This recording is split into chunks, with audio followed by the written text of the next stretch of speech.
우리 오전 시간에 불가능을 사라라는 제목으로 예레미야 32장의 말씀을 선포했었습니다. 소그룹 모임 통해서 내 앞에 있는 믿음으로 넘어야 할 불가능이 무엇인지, 그게 하나님 뜻이라면 그 불가능도 사야 할 것이 무엇인지 잘 나누어 보셨는지요?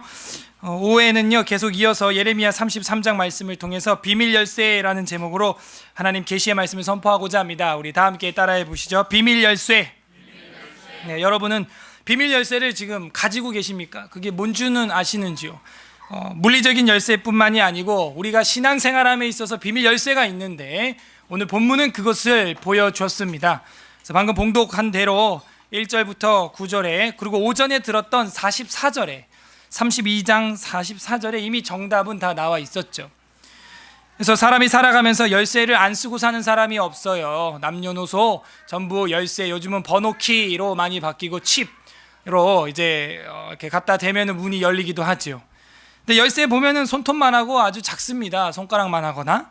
되게 작은 것이 엄청난 일을 하는데, 집을 열어주기도 하고 차를 열어주기도 하고, 그 열쇠가 있으므로 넓은 100평짜리 홀을 열어서 집회를 할 수도 있습니다. 그래서 그 열쇠는 작지만 그 안에 있는 건 그거의 몇 배보다 크다는 것이죠. 그래서 우리가 신앙의 교리의 열쇠로 웨스트민스터 신앙고백서를 하고 있는 것과 마찬가지입니다. 작은 거 하나하나지만 그걸 열심히 배워두면 나중에는 우리의 큰 넓은 신앙생활 하는 데 있어서 도움이 된다 하는 것이죠. 그래서 열쇠는 엄청난 거예요. 생긴 건 작지만 100배가 아니에요. 수천만 배의 넓은 공간을 효율을 우리에게 제공한다는 것입니다. 오늘 본문에서도 하나님의 비밀 열쇠가 무엇인지 알고 있는가를 우리에게 전해주고 있고, 그 하나님의 비밀 열쇠를 가지고 있는 사람은 그 엄청난 수천만 배가 되는 복을 누릴 수 있는 신앙인이 된다는 것이죠. 그래서 33장을 볼 텐데요, 이 33장은 전체가 우리에게 보여주고 있는 것이 어떤 장제목은 의로운 가지다 뭐 이런 걸 보여주고도 있고, 어떤 책에서는 이제 회복을 선언해주고 있다 해서 회복을 말하고 있다는 게 33장, 예루살렘과 유다의 회복을 장제목으로 쓰기도 합니다. 그래서 온통 회복의 이야기로 가득 차 있어요. 그래서 어떤 회복이 일어나는지를 보여주는데, 그것은 제가 보는 관점으로는 그 비밀 열쇠를 활용할 때 각 영역에서의 회복이 일어난다 하는 겁니다. 그래서 오늘 본문 보면서 어떤 회복이 일어나는지 우리가 살펴볼 때, 우리 신앙에 있어서도 혹 무너진 부분이 있다면 그 비밀 열쇠를 통하여 회복되는 은혜가 있기를 바랍니다. 33장 1절에서 9절까지는 유다와 예루살렘의 회복, 즉 국가와 도시의 회복을 보여주고 있어요. 한 가정이 회복되려면 국가가 회복돼야 되는 거예요. 전쟁이 그걸 보여주고 있지 않아요? 제가 요즘에 시간이 없어서, 저는 시간을 많이 주면 참 기발한 거를 많이 할 수 있는 은사가 있는 것 같아요. 책을 만약에 쓸 힘도 없고, 저는 쉽지도 않아요. 책 쓰는 체질도 아니고 사실. 근데 신학 계열의 책들을 살펴보면서 정말 해볼 만한 글쓰기가 몇 가지 있는데 안 되어지고 있는 것들이 없나 하고 검색을 하고 사색을 해볼 때 없는 책이 너무 많은 거예요. 제가 저번에도 말씀드렸던 것 중에 제가 발견한 신학이 5세 신학이라는 거 말씀드린 적 있죠. 그리고 또 하나 있는데 결혼 신학이라는 게 있어요. 근데 결혼 신학이라는 책도 얼마 전에 존 파이퍼 목사님이 불과 한 6년 전에 겨우 한 권, 전 세계. 그러니까는 이 뭐라고 해야 될까요? 메리 티올로지라고 해야 되나? 아무튼 이 결혼 신학이요, 이게 진짜 신학 아니겠어요? 우리 신학은 사랑하기다 이런 건 있는데, 이 구약 신학, 신약 신학, 성경 신학 이런 건 대주제로 있는데, 그 한 가지 주제로 성경 전체를 꿰 수 있는 그 척추화 같은 게 있다면 신학을 한 줄을 만들 수가 있거든요. 그래서 유명한 보스라고 하는 그런 신학자는 성전 신학, 에덴 동산도 성전이었고 결국 요한계시록 가면 새 하늘과 새 땅이 이제 성전이 되죠. 그러니까 여러분도 그렇게 전체를 하나의 목걸이처럼 구슬을 창세기부터 출애굽기, 레위기, 민수기, 신명기, 여호수아, 사사기 이렇게 여기를 쫙 깰 수 있는 어떤 공통 분모가 있다면 하나의 그러니까 주제로 책을 쓰는데 그게 신학이 되는 거예요, 사실은. 그래서 그게 뭘 말하고자 하는지. 근데 신학이기 때문에 사람의 이야기를 쓰면 안 되고요, 사실은. 그 하나님의 속성에 있어서 그런 게 있는지 보고 써야 됩니다. 그래서 옷의 신학이 있어요. 옷은 하나님이 만들어준 겁니다. 사람이 만든 게 아니거든요. 그 동물 최초로 가죽 옷을 잡아서 하나님이 또 주셨고, 그리고 마지막에 그리스도로 옷 입는다는 것도 있고. 근데 이 유다와 예루살렘 회복, 제가 이걸 볼 때는요, 또 어떤 신학이 흐르고 있냐면은 그 치유의 신학. 우리 가르치는 교회, 전파하는 교회, 치료하는 교회, 오늘 세가족 교육 했잖아요. 치료하는 교회. 그러니까 성경 전체는 뭐예요? 치료의 이야기예요. 에덴, 상처받은 에덴의 그 선악과의 상처로 시작된 것을 치료하는 이야기입니다. 이게 전체. 그리고 반면 이제 이 유다의 회복과 예루살렘의 회복을 말한다면 회복 전에 뭐가 있었다는 얘기예요? 회복 전에 파멸이 있었다는 얘기죠. 전쟁. 그래서 어떤 신학이 또 있냐면 전쟁 신학이라는 게 있습니다.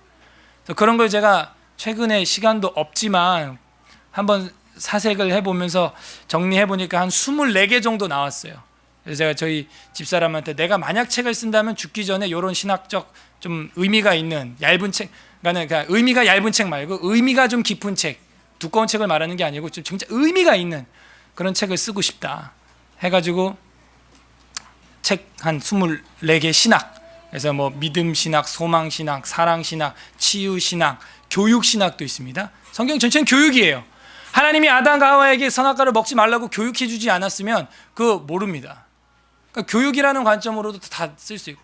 근데 그런 걸 인터넷에 검색을 해보면요, 책이요 1개에서 2개밖에 없다는 거예요. 와, 이게 정말 충격이었어요. 어떤 건 하나도 없어. 하나도 없어요. 그래서 이거는 거의 신학 전집 시리즈로 한번 24개를 죽기 전에 써보고 싶다, 그런 생각이 싹 스쳐 지나가더라고요. 다른 건 많거든요. 조직 신학, 성경 신학, 실천 신학, 역사 신학, 이런 건 너무 많은 방대한 분량들이 많이 있기 때문에 뭐 제가 거기다가 한 번 더 이렇게 무거운 짐을 실어 보고 싶진 않고요.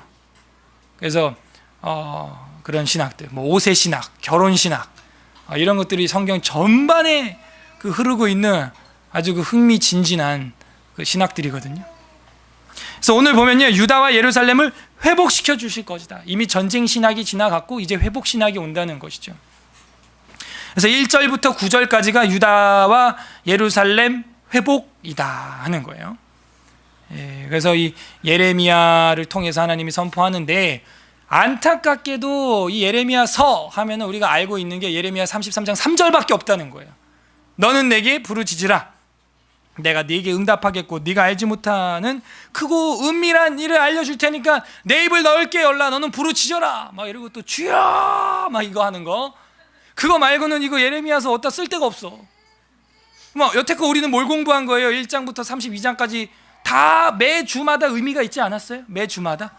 그러니까 이런 것들이 조금 아쉽다는 거예요. 오늘 세가족 교육 때도 우리 교회가 왜 개척돼야만 하는지, 교회가 그렇게 많은데 또 왜 그렇게 교회가 많은데 또 하나 또 왜 개척을 해야 하는지를 설명한 이유 중에 하나입니다. 우리의 신앙이 이렇게 인스턴트식이 되어 있다는 거예요, 어떤 면에 있어서는. 그래서 이 33장 3절도 이게 번역이 잘 된 게 아니에요. 이 양의 뭐 히브리어 공부하시니까 나중에 이 부분 가지고 해보시면 알겠지만. 그래서 1절부터 9절까지 유다와 예루살렘 회복 한번 보겠습니다. 우리에게도 회복이 임해야겠죠. 1절, 예레미야가 아직 시위대 뜰에 갇혀 있어요. 아직도 갇혀 있네요. 그러니까 하다못해 33장 1절을 이해하려면 뭘 알아야 돼요? 32장 2절을 알아야 되는 거예요. 그죠? 32장 2절에도 시위대 뜰에 갇혀 있는데 왜 갇혀 있었냐? 3절에서 5절에 바벨론 왕에 넘겨지고 손에 넘겨져서 그리로 끌려갈 거다라 이런 소리를 했기 때문에. 그러니까 33장 1절에 대한 배경, 역사적 해석은 32장 2절에서 5절이 되는 거죠. 그래서 개혁주의 성경 해석법 3가지 있다 그랬죠. 뭐예요? 개혁주의 장로교 성경 해석법 3가지를 논하시오. 대학원 문제. 뭐? 역사적 해석. 또 통전적은 아직 모르겠고, 뭐예요? 문법적 해석. 문법 지금 헬라어 히브리어 공부하고 있잖아요. 문법적 해석. 또 신학적 해석. 신학적 해석이라는 게 제가 아까 말한 거 뭐 비슷한 거야. 그렇게 전체적으로 통전적으로 보는 중에 이게 보편적 해석이 가능한가 하는 게 신학, 조직적으로 창조, 타락, 심판, 뭐 분산, 뭐 이런 것들을 통해서 이게 정말 해석 가능한 이야기냐 하는 거죠. 그래서 여기 이 33장 1절에 시위대 뜰에 갇혀 있다 하는 것에 대한 역사적 해석은 32장 2절에서 5절이 되는 것이죠. 실제 이런 바벨론의 역사 속에서 예레미야가 역설을 이야기하다가 투옥되었구나 하는 거죠. 그래서 33장 1절에 그 얘기를 또다시 두 번째 이만이라 하는 걸로 볼 때 계속해서 갇혀 있는 겁니다. 2절, 이를 행하시는 여호와, 그것을 만들며 성취하시는 여호와, 그 이름을 여호와라 하는 이가 이와 같이 이르시니라. 세 번 강조되어서 최상급이죠. 여호와, 여호와, 여호와, 아도나이, 아도나이, 아도나이 이렇게 나오는 거예요. 그래서 이 하나님이 결국에는 뭐한다? 일을 행하고 만들고 성취하고 이루시는 분이다. 근데 왜 자꾸 다른 것에 마음이 흔들리냐? 불가능이라고 해서. 흔들리지 말라는 거예요. 하나님이 사라 그러면 사고, 그 땅을 사라면 사면 되고, 포로로 돌아온다면 돌아온 줄 믿으면 돼. 하나님이 만들었고 행하시고 이루신다. 결국에는 뭐가 없는 거예요? 믿음이 없는 거예요. 믿음. 불가능에 그 앞에서 좌절하고 마는 겁니다. 동굴 신앙인 거예요. 터널 신앙이 아니라. 그래서 이 3절에 보면은 이제 그래서 이런 와중 가운데 답답해서 한 소리예요. 3절 다 같이 읽겠습니다. 시작. 너는 내게 부르짖으라. 내가 내게 응답하겠고 네가 알지 못하는 크고 은밀한 일을 내게 보이리라. 이제 이해가 되죠. 왜 이렇게 못 믿는 거야 도대체? 이 얘기였잖아요. 위에서. 왜 이렇게 못 믿고 예레미야를 감옥에 투옥시키고 너네들 왜 그러냐? 정 못 믿겠어? 정말 그렇게 못 믿겠어? 그러면 내게 부르짖으라 이렇게 돼 있는데, 부르짖는 게 아니고 이 카라 하는 것은요, 레위기 책 이름이 뭐예요? 히브리어로 레위기. 어디 뭐야? 뭐시기? 와이크라? 와이크라 이렇게 돼 있잖아. 부르심 이렇게 된 거예요. 그러면은 그는 와이크라 하는 것은 카라에서 변형된 겁니다. 명사로. 그러면은 와이크라, 카라 동사인데 이 너는 내게 부르짖으라가 카라예요. 카라. 그러면 이거 카라는요, 잘 봐요. 레위기 책 제목이 와이크라인데 이 와이크라는 뭐냐면 뭐 부르짖음이겠어요? 그러면 레위기 책 이름이 부르짖음이에요? 레위기 책 이름이 뭐예요? 한글로 번역을 하면 그죠? 부르심이에요 그냥. 근데 왜 이걸 부르짖으라라고 했는지 모르겠다는 거죠. 한국식 번역이겠죠. 이건 진짜 한국식 의역이겠죠. 그래서 레위기가 와이크라는 부르심이지 부르짖음이 아니에요. 그 레위기 책 이름이. 레위기 1장 1절에는 잘 번역했으면서 여기서는 왜 이렇게 한 거예요? 레위기 1장에서는 뭐라 그래요? 여호와께서 회막에서 모세를 부르시고, 불렀다는 거지 부르짖은 게 아닙니다. 그래서 이런 것들도 우리가 제대로 건강하게 번역된 게 아닌데 부르짖어 그래갖고 고함을 냈다 지르는 거야. 그것도 삼창으로 주여 막 하는데 야호 저리 가라야 그냥. 그래 3번 불러서 주님 응답하면 나 30번 부를게 나는. 그러니까 이게 미신 충만한 거예요. 그래서 종교가 된 겁니다. 기독교가 최고의 가르침의 종교가 돼야 되는데 저급한 샤머니즘 쪽의 뉘앙스로 비아냥거리는 이름으로서의 종교가 된 거예요. 고차원적 가르침, 산마루에 있는 최고봉의 가르침으로 종교가 돼야 되는데 그냥 비나이다 그냥 모르면 그냥 부러지죠 그냥. 그래서 시편에 보면 이게 영어로 하면은 call me 이렇게 돼 있는 거죠. 그래서 시편에 보면 부르짖는 게 있어요. 없지 않습니다. 그거는 cry out 영어로 하면 그게 이제 부르짖는 거예요. crying out 한다든지 부르짖는 거예요. 근데 여기는 이거는 영어로 봐도 그렇게 안 돼 있어요. 부르라는 거예요. 어떻게? 아빠 전화 call me 전화로 아버지 식사하셨어요? 요 정도 목소리지 아버지요 이거 내가 또 해야 돼 힘든데 아버지요 식사하셨습니까? 야 너 무슨 일 있냐? 아버지가 어디 아프냐 이러지 않겠냐 이거예요. 이 본문 가지고는 최소한 그런 행동을 할 수 없다는 겁니다. 부르라는 거예요. 아버지 소리 내서 아버지 도대체 우리가 왜 이렇게 힘듭니까, 아버지? 도대체 왜 잡혀가야 되고, 잡혀가는데 왜 돈은 다 써가지고 땅을 사야 됩니까, 아버지? 아버지 뜻이 뭡니까, 아버지? 하고 여쭤보라는 거죠. 그럼 뭐예요? 내가 너한테 응답하겠고, 네가 알지 못하고 크고 은밀한 비밀한 일을 너한테 보여주겠다. 보여주겠다는데도 이것들이 안 찾아와, 아버지한테. 전화도 안 해, 그냥. 그게 뭐겠어요? 기도예요, 기도. 오늘의 비밀 열쇠가 바로 그 키가 기도란 말이죠.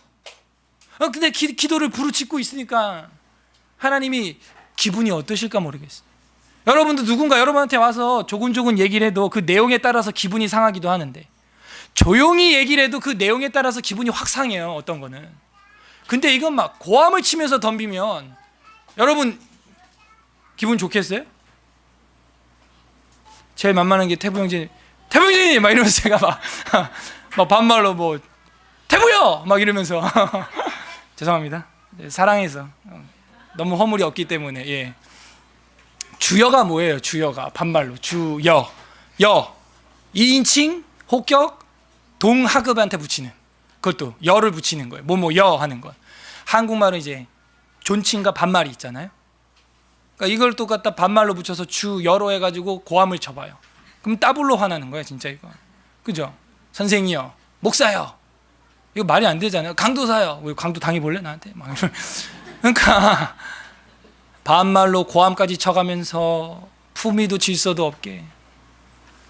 그거는 아니라는 거예요. 그렇다고 제가 부르짖는 기도를 부정하지 않습니다. 시편에 나온다니까요, crying out 하는 것이.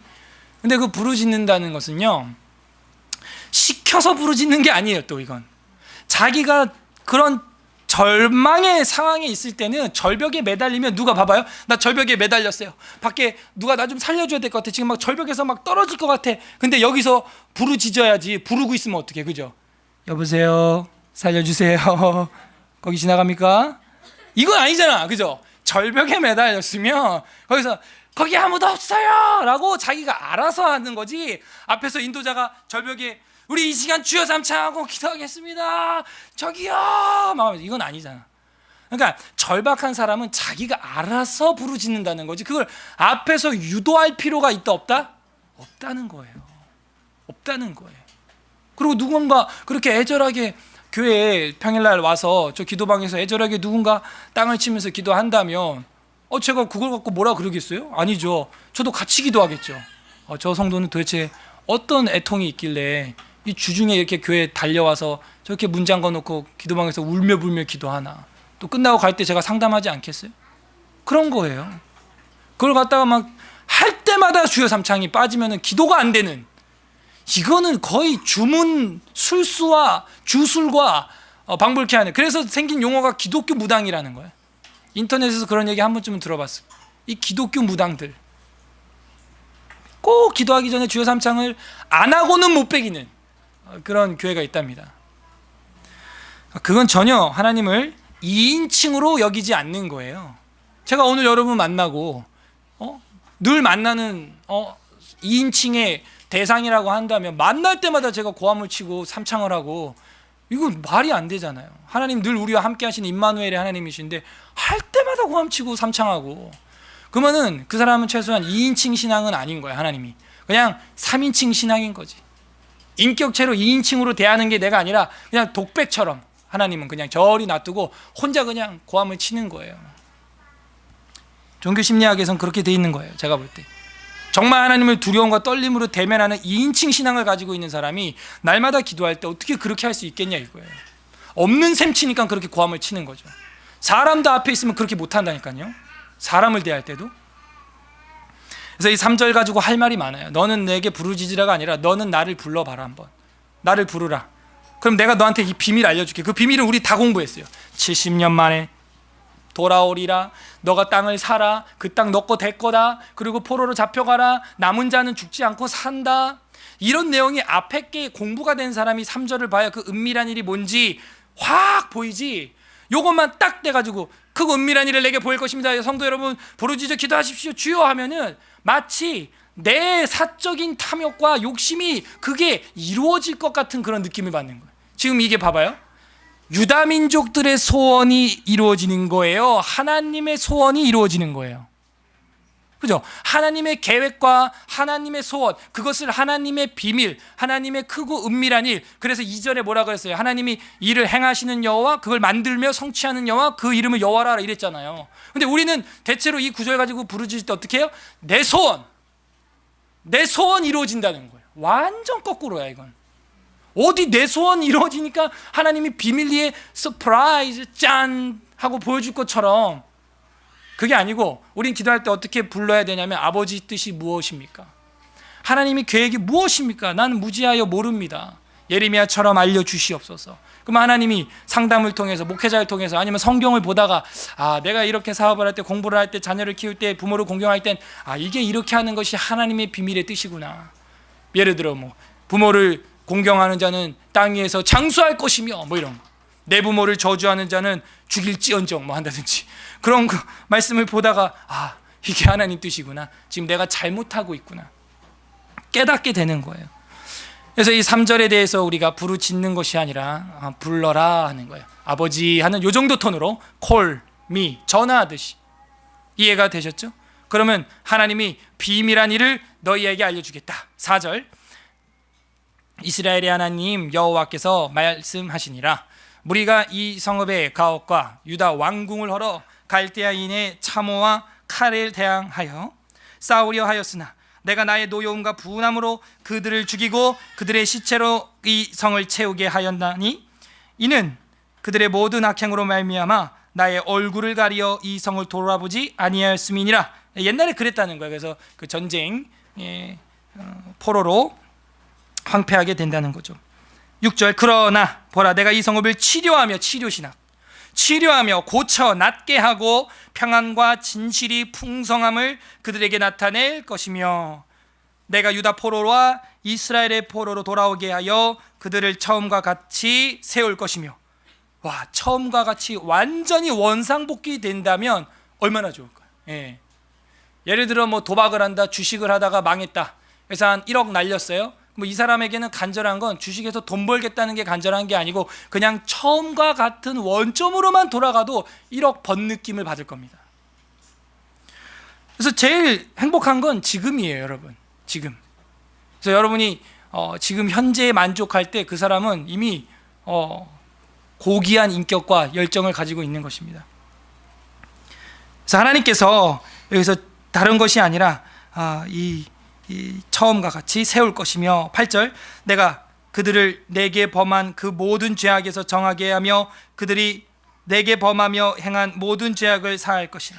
용서, 유다와 예루살렘 회복을 계속해서 말해요. 9절, 이 성읍이 세계 열방 앞에서 나의 기쁜 이름이 될 것이며 찬송과 영광이 될 것이요, 그들은 내가 이 백성에게 베푼 모든 복을 들을 것이요, 내가 이 성읍에 베푼 모든 복과 모든 평안으로 말미암아 두려워하며 떨리라.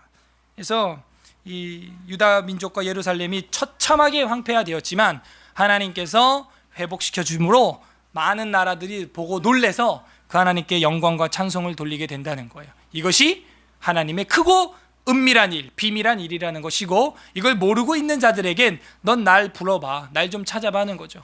그래서 그들의 비밀 열쇠는 바로 하나님을 찾는 기도라는 거예요. 기도. 우리의 대부분의 일이 답답한 것은, 우리의 삶이 대부분은 우리의 마음으로 머리로 이해가 안 되는 것은 기도하지 않기 때문입니다. 기도하면 이해 안 될 게 없어요. 기도하는데 지금은 듣는 기도를 하고 계시는 겁니다. 여러분은 하나님 말씀을 이렇게 들으면서 듣는 기도를 하고 있는 거예요. 그리고 돌아가셔서는 또 수요 기도회나 이럴 때는 나와서 자기의 믿음이 믿어지지 않는다든지 연약한 부분이 있을 때 하나님 말씀은 이러한데 저는 믿어지지가 않습니다 하면서 이제 말하는 기도도 해야 돼요. 하나님 말씀은 이러한데 저는 왜 사랑을 실천을 못하고 죄성이 자꾸 올라옵니다 하면서 요청하는, 말하는 기도도 해야 돼요. 그래서 오늘 주일에는 듣는 기도를 좀 많이 하는 게 맞습니다. 제가 볼 땐 하나님 말씀 앞에 앉아서. 근데 이제 돌아가셔서 평소에는요, 이제 말하는 기도, 물론 평소에도 말씀 보면서 듣는 기도도 하셔야겠지만 실천이 안 되잖아요. 행동으로 사랑이 실천이 안 되잖아요. 여기에 기도의 비밀이 있는 거예요. 듣는 기도를 해서 너무 고귀한 가치를 배웠는데 삶으로 실천이 안 돼. 불가능을 살아. 그거 맞는 것 같아요. 안 되는 거예요. 그럴 때 말하는 기도를 하라는 것이죠. 근데 그것도 안 하면은 우리는 많은 은밀한 일들을, 비밀한 일들을 우리가 알지도 못하고 머리로 이해하지 못한 채 답답한 인생을 살다가 하나님을 도리어 대항하며 욕하며 불평하다가 생을 마감하게 된다는 것이죠. 10절, 11절 하나로 묶었는데요. 여기는 뭘 보여주고 있냐면, 아까 위에는 뭐였어요? 예루살렘과 유다의 회복, 국가와 그 수도, 도시의 회복을 보여줬는데, 그렇게 국가가 회복이 되니까요, 10절, 11절에서는 예배의 회복을 보여주고 있어요. 그러니까 우리가 이렇게 예배, 오후 예배를 이렇게 마음껏 드릴 수 있는 것도 이 나라가 자유민주 국가이기 때문에 가능하고, 종교의 자유가 있기 때문에 가능한 거고, 국가 안보를 지키고 있기 때문에 이게 가능한 거죠. 뭐 전방에서 일하고 있는 우리 아들들, 군대 간 우리 규민이, 그런 아이들 때문에, 우리 희선자매 동생, 군인도 계시고, 군인 어르신들 때문에 우리가 집에서 따뜻한 밥 먹고 편하게 누워 자는 거예요. 그분 생명을 담보로 말이죠. 그러니까 국가가, 예루살렘과 유다가 회복되니까 뭐가 회복됐다고요? 10절 11절에서 예배가 회복되는, 마음껏 찬양하고 예배할 수 있는 거예요. 읽어볼게요. 여호와께서 이와 같이 말씀하시니라. 너희가 가리켜 말하기를 황폐하여 사람도 없고 짐승도 없다 하던 여기 곧 황폐하여 사람도 없고 주민도 없고 짐승도 없던 유다 성읍과 예루살렘 거리에서 즐거워하는 소리, 기뻐하는 소리, 신랑의 소리, 신부의 소리와 및 만군의 여호와께 감사하라. 여호와는 선하시니 그 인자심이 영원하다 하는, 이거 완전 시편 아닙니까? 시편, 그죠?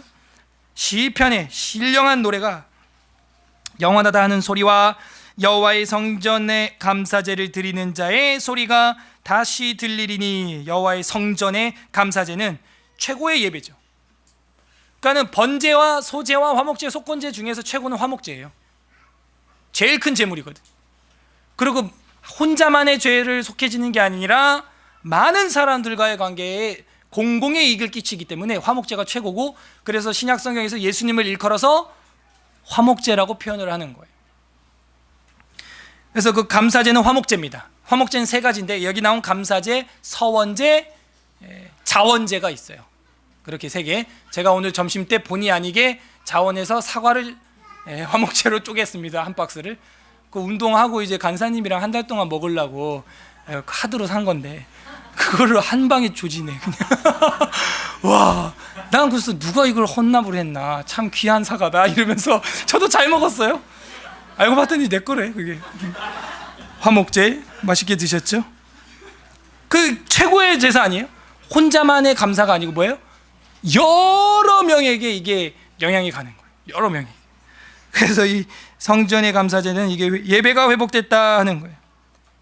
성전의 감사제를 드리는 자의 소리가 다시 들리리니 이는 내가 이 땅에 뭐예요? 포로를 돌려보내어 지난날처럼 되게 함이로라. 요거 밑줄 쳐야겠죠. 포로를 돌려보내어 지난날처럼 되게 함이로라. 회복. 요게요, 아까 오전에 봤던 44절 마지막 줄이랑 거의 똑같습니다. 포로를 돌아오게 하리 함이니 여호와의 말씀이니라 라고 말했던 32장 44절 마지막 줄이랑 지금 봤던 11절 마지막 줄이랑 비슷하죠? 그래서 그런 부분들은 체킹을 해줘야 돼요. 왜냐하면 그렇게 위아래로 포로로 돌아오게 함이니라, 밑에 또 포로를 돌려보내어 지난날처럼 되게 함이러라, 그 사이에 3절이 있는 거잖아요. 크고 은밀한 일을 내게 보이리라 한 것이죠. 그러니까 하나님의 크고 은밀한 일은 다른 게 아니라 32장 44절 마지막 줄에 나왔던 포로를 돌아가게 하려 함이고, 그 다음에 33장 11절 끝에 나왔던 포로를 돌려보내어 지난날처럼 되게 하려는 것이고, 그 사이에 있는 너는 내게 부르짖어라 은밀한 일을 알려주겠다 한 것은 바로 포로를 집으로 돌려보내주겠다는 게 비밀한 일인 거지. 이게 뭐 내 개인 소망 소원이 이루어진다 그게 아니에요. 하나님의 일, 하나님의 뜻이 이루어진다는 거죠. 일을 행하시는 여호와, 만들어 성취하는 여호와가 그렇게 처음부터 시종일관 인도해 주겠다는 겁니다. 예배의 회복. 북한도 우리가 기도하는 건 그거 아니겠어요? 저 교회의 회복과 예배의 회복인 거죠. 자다 깼더니 엄마가 안 보이는, 저게 엄마를 부르라 하는 거예요. Call me, call mom. 그럼 이제 엄마는 내게 응답하겠고 응답해서 가잖아요. 그 정도죠. 만약에 저기서 제가 크라이아웃으로 나오면 더 크게 막 까 하고 나면 우리가 어떻게 될까요? 다 놀래겠죠. 엄마 놀래겠죠. 그 정도로까진 가면 안 된다는 거예요. 그러니까 어린아이니까 더 크게도 아마 할 수 있을 겁니다만, 우리 이제 어린아이 신앙에서 이제 벗어나야겠죠. 12절부터 13절은 이 짐승과 초목, 초원을 회복시켜준다 하는 거예요. 그래서 인간의 회복뿐만이 아니고 이제 함께 거하고 있는 동물들도, 가축들도 평안을 누리는 아주 그 그림 같은 이야기를 보여주는 거죠. 그래서 짐승과 초원의 회복, 그게 12, 13절 다 회복 이야기예요. 12절, 만군의 여호와께서 이같이 말씀하시니라. 황폐하여 사람도 없고 짐승도 없던 이곳과 그 모든 성읍에 다시 목자가 살 곳이 있으리니 그의 양떼를 눕게 할 것이라. 산지 성읍들과 평지 성읍들과 네겝은 남방, 네겝의 성읍들과 베냐민 땅과 예루살렘 사면과 유다 성읍들에서 양떼가 다시 계수하는 자의 손 아래로 지나리라 여호와께서 말씀하시니라. 그 오전에 제가 잠깐 보여드렸던 나무를 심는 사람에 나오는 것과 같은 분위기 아니에요? 아무것도 없는 그런 곳이었지만 예레미야 같은 한 사람을 통해서 도토리 하나 심었는데 그것들이 수만 주의 나무가 되고 마을을 이루어서 부락이 되고 도시가 되어서 만 명의 사람들이 거느리게 되는, 그러니까 그런 모습을 마치 보여주는 것 같아요. 이제는 양떼들이 목자 손 안에서 키워지고 계수하는 사람이 계수하는 것처럼, 양 한 마리 두 마리 계수하는 것처럼 계수되리라. 마을이 회복된다는 얘기예요. 짐승과 초원이 회복된다는 것입니다. 그래서 우리는 어떻게 해야 돼요? 그 비밀 열쇠를 사용해 봐야 돼요. 그러면 그게 보입니다. 그리고 그걸 사용한 사람은 그걸 경험하게 되죠. 왜냐면요, 하나님을 불러서 기도하여 그 비밀의 열쇠를 사용해 보지 않는 사람은 지금 현재가 이해가 안 된다니까요. 그래서 대항하는 자가 돼요.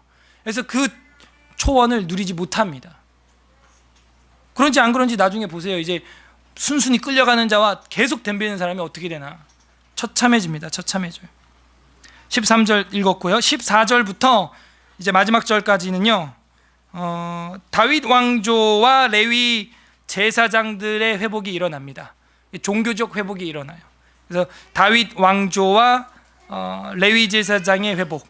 그래서 그 왕조와 제사장, 왕과 제사장, 왕권과 제사권, 이것이 다시 회복이 된다 하는 걸 보여줍니다.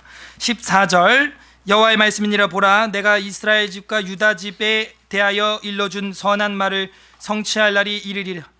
그날 그때에 내가 다윗에게서 한 공의로운 가지가 나게 하리니 그가 이 땅의 정의와 공의를 실행할 것이라. 그래서 뭐 이걸 가지고 유다 왕조라고 우리가 인간으로 해석을 할 수도 있겠지만, 사실은 유다가 멸망하고 나서 복귀한 다음에 어떤 왕조가 뭐 이렇게 없었거든요. 에스라 느헤미야 시대. 그래서 이거는요, 예수 그리스도, 아브라함과 다윗의 자손 예수 그리스도의 세계라 할 때 그때 시점으로 예언적으로 많이 해석을 합니다. 그래서 그날에 그때 내가 다윗에게서 한 공의로운 가지가 나게 한다 그랬어요. 그래서 그가 정의와 공의를 실행하는데 그가 누구냐? 메시아라는 것입니다. 그래서 우리가 15절을 그 마태복음 1장 1절과 연관해서 이해를 하면은 진짜 공의로운 한 가지가 나서 우리를 영양분을 공급해주는 포도나무와 같은 역할을 하셨구나 하는 걸 알 수가 있죠. 16절 계속해서 다윗 왕조와 레위 제사장의 회복에 대해서 말해주고 있습니다.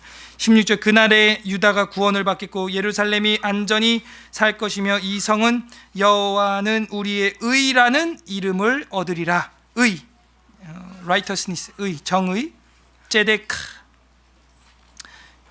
우리가 공부를 했었죠.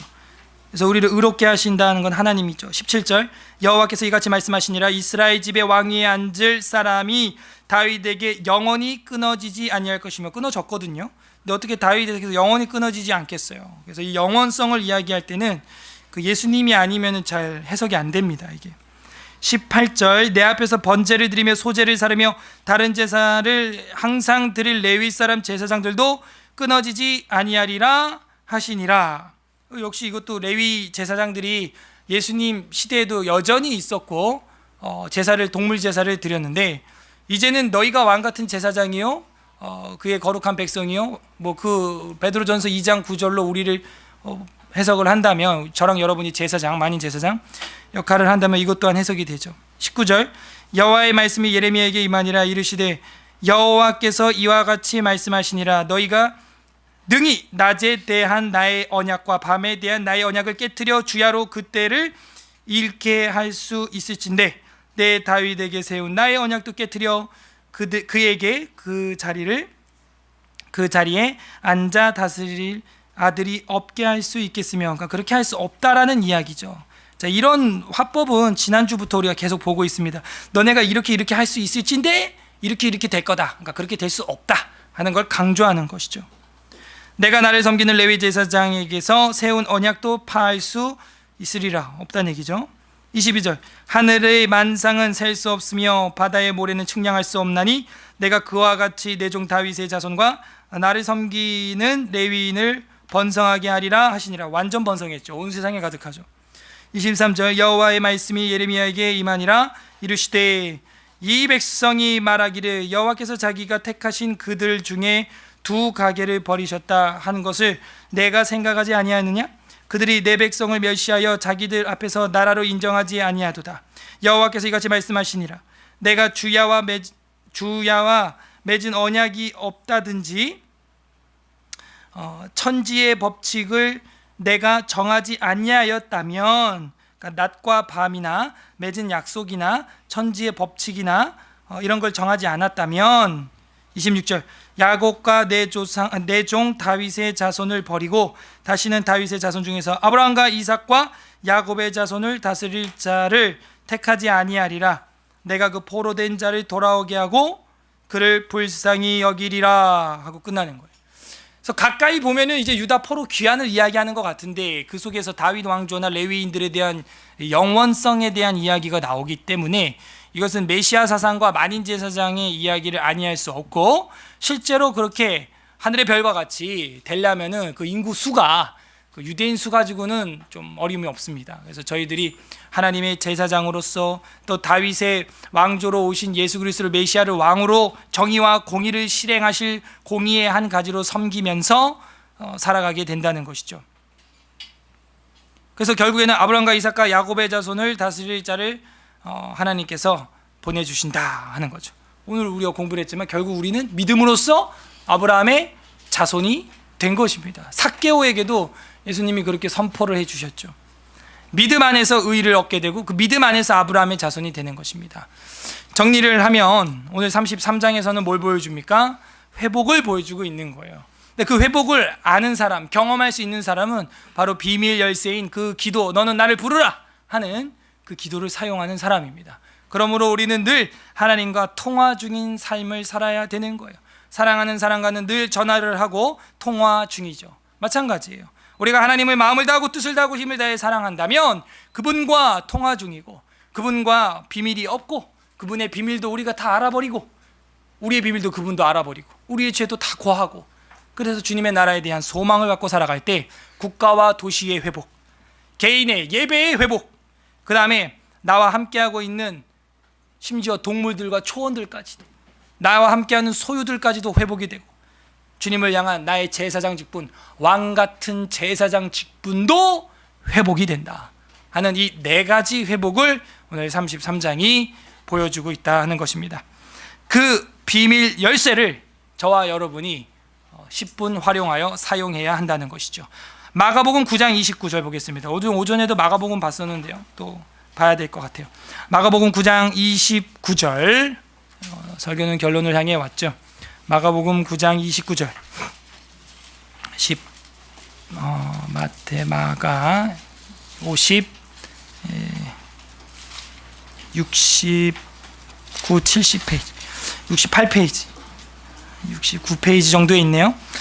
마가복음 9장 29절 우리 다 같이 한 목소리로 읽겠습니다. 시작. 이르시되 기도 외에 다른 것으로 이런 종류가 나갈 수 없느니라. 그 23절에서는 오전에 그 믿음 없음을 책망하고 나서 그러면 이 믿음 없음을 어떻게 극복하겠는가 할 때는 29절에서 기도 외에는 다른 것으로는 이렇게 치료할 수 없다는 거예요. 귀신 내쫓을 수가 없다는 거예요.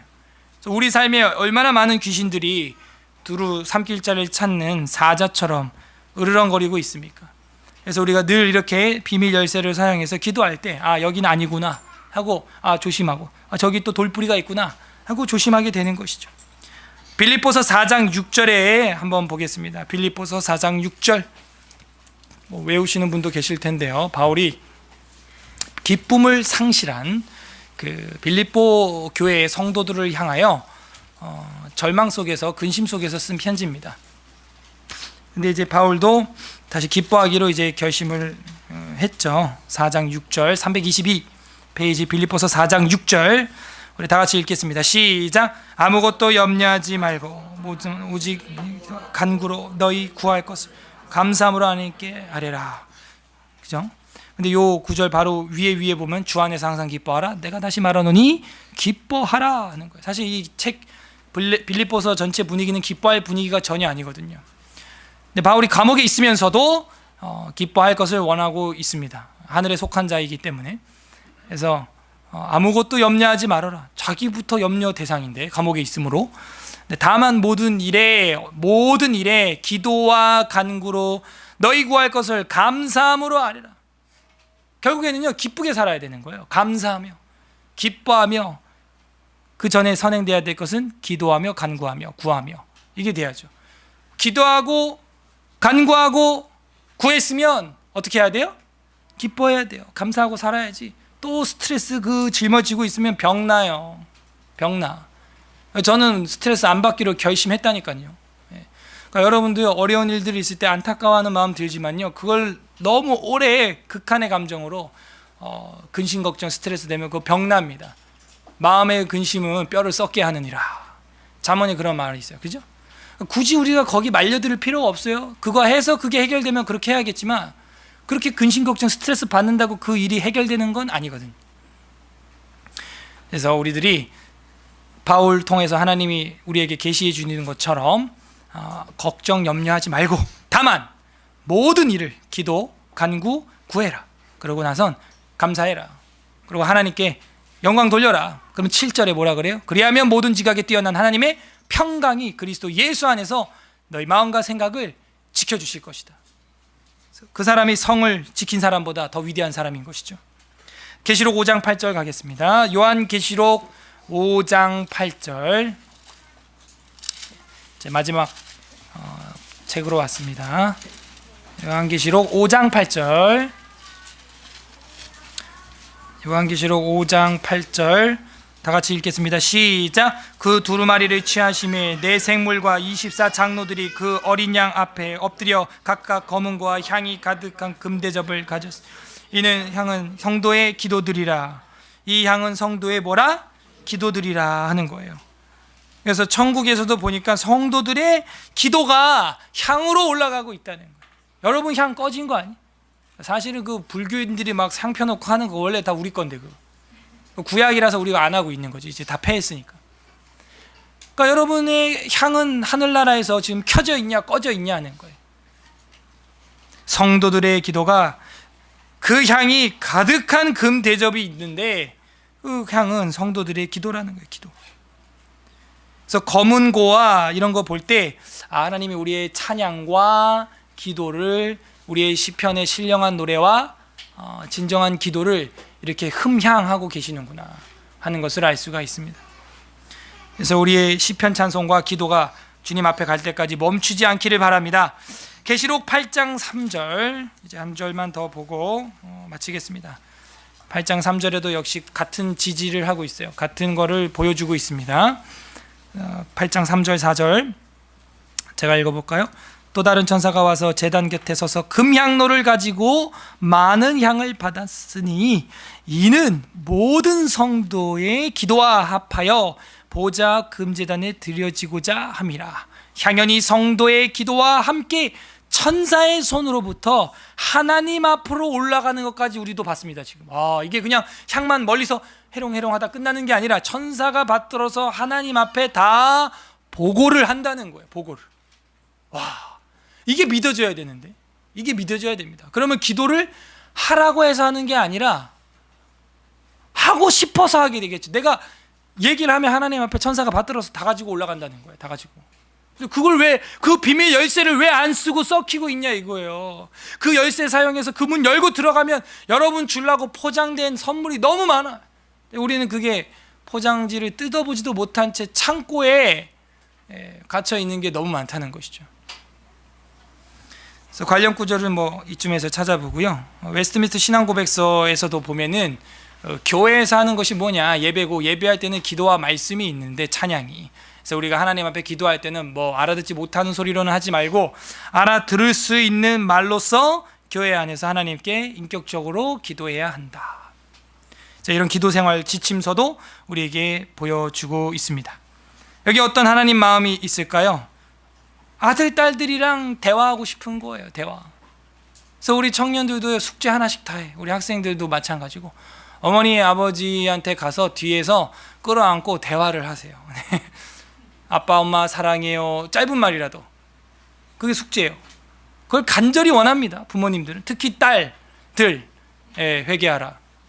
부모님들한테 무조건 가서 뒤에서 끌어안고 아빠 사랑해요 해야 돼. 엄마도 엄마인데 아빠한테 특히. 왜냐하면은 너네들이, 딸들이 옛날에 4-5살 때 했던 얘기가 있어. 난 아빠가 제일 좋아. 아빠 없으면 잠 못 자. 아빠 나랑 같이 가. 나 아빠 같은 사람이랑 결혼할 거야. 별소리 다 했거든. 지금 그래요, 우리 집 분위기도. 그래서 다 녹화를 뜨고 있습니다. 증거를 남기려고.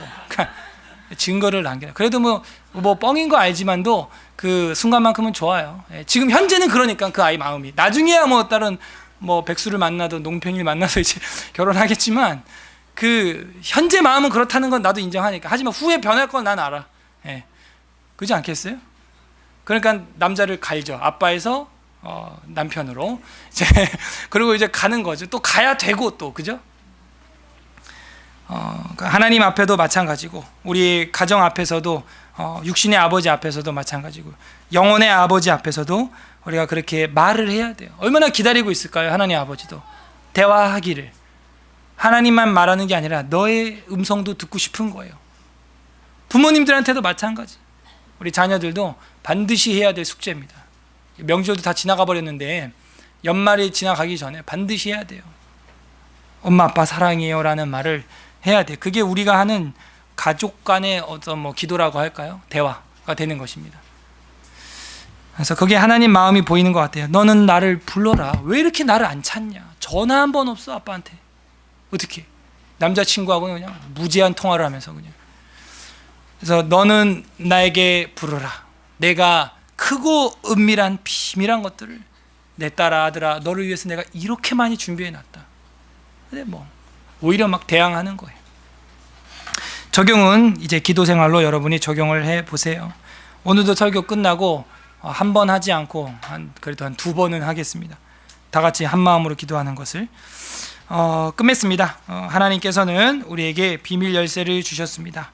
그 비밀 열쇠는 우리의 삶을 회복시키는 것이고 국가적, 도시적 회복, 개인의 예배의 회복, 우리 주변의 삶의 회복, 그리고 우리에게 주신 영적 직분인 왕 같은 제사장의 회복, 그 회복을 맛보시길 원하신다면 그 은밀한 비밀한 그 보물 창고를 여는 비밀 열쇠의 기도를 사용하시기를 바랍니다. 그러므로 우리의 신앙생활이 하나님 아버지께서 행하시고 하나님 아버지께서 만들며 성취하시는 일들이 우리 삶에 여전히 나타나서 하나님께 감사의 기도를 올려드릴 수 있는 서울에스라교회 모든 성도들이 되시기를 주님의 이름으로 간절히 소망합니다. 여러분은 비밀 열쇠를 가지고 계십니까? 이 시간 우리 다 함께 기도할 때 이 시간 첫 번째로 하나님, 저희가 기도에 또 게을렀고 이 생각하기 좋은 가을에 하나님과 더 대화하고 하나님을 사색하고 생각하고 했어야 되는데 마음이 싱숭생숭 다른 곳에 가 있었던 우리의 모습 저희 용서하여 주시옵소서. 저희 마음이 이제는 하나님께 채널을 맞추고 너는 나를 불러라 한 것처럼 주님과 통화하고 주님과 하루에도 몇 번씩 통화하고 하나님과 늘 유무상통하면서 하나님의 일을, 그 하나님의 크고 비밀한 일을 저희들이 알아가게 하여 주시옵소서.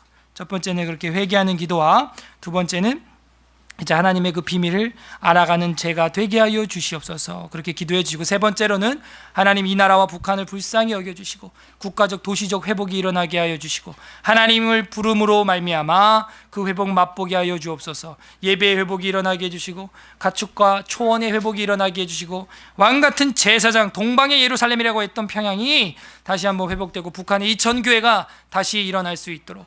그래서 아직도 남한에서는 이번 주 총회지만 북한 도 총회 도 이름을 노예로 쓰고 있어요. 뭐 함경남도에서 이제 함남노예, 함경북도에서 함북노회, 아직도 그 노예 이름을 북한 지명 이름으로 쓰고 있습니다. 우리 남한도도 같이 합쳐서.